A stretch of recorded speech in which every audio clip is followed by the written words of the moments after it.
অনেকদিন আগের কথা। একটি গ্রামের পাশে জঙ্গলের ধারে একটি ডাইনি বাস করত। ডাইনিটি ছিল খুব ভালো প্রকৃতির। সে কখনো কোনো শিশুকে খেত না, মারত না।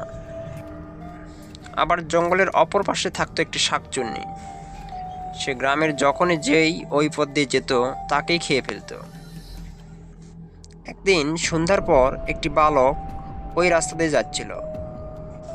বালকটি শাকচুন্নির সামনে পড়ে যায়।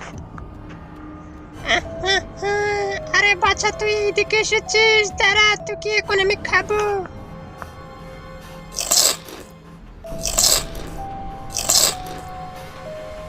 এর কিছুদিন পর গ্রামের আরেকটি মানুষ সন্ধ্যার পরে ওই রাস্তা দিয়ে যাচ্ছিল।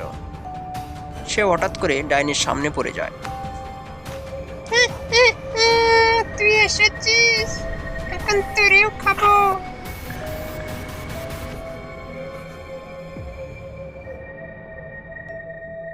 এদিকে এই খবর ভালো ডাইনির কাছে চলে আসলো। সে শাকচুন্নিকে সাহায্য করার জন্য শাকচুন্নির সেই গাছতলায় যেতে লাগলো।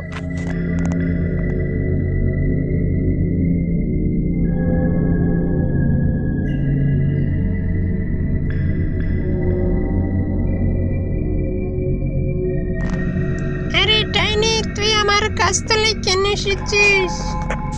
তোর এত বড় সাহস শাকচুন্নি! তুই গ্রামের প্রায় মানুষকে খেয়ে ফেলছিস, যাকে তাকে যখনই সুযোগ পাচ্ছিস খাচ্ছিস। এরপর যদি তুই আর একটা মানুষকেও খাস, তাহলে তোকে আমি জ্বালিয়ে পুড়ে ছাই করে দেব। এই বলে ডাইনিটি সেখান থেকে চলে গেল। এর কিছুদিন পর শাকচুন্নিটি একটি বাড়ির উঠান থেকে একটি বাচ্চাকে উঠিয়ে নিয়ে যায় এবং সে নিয়ে যাওয়ার সময় ডাইনির সামনে পড়ে যায়।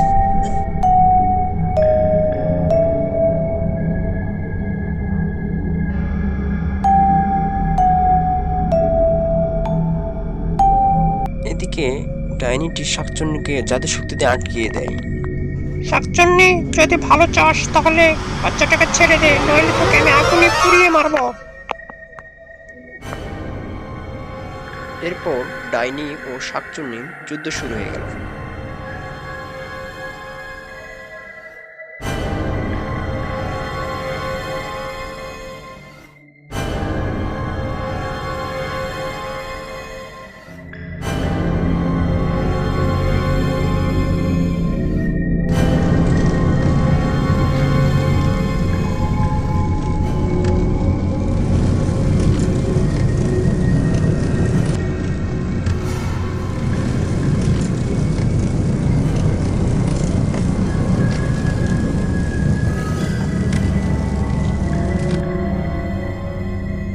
এরপর ডাইনি বাচ্চাটিকে নিয়ে তার বাড়িতে পৌঁছে দেয়।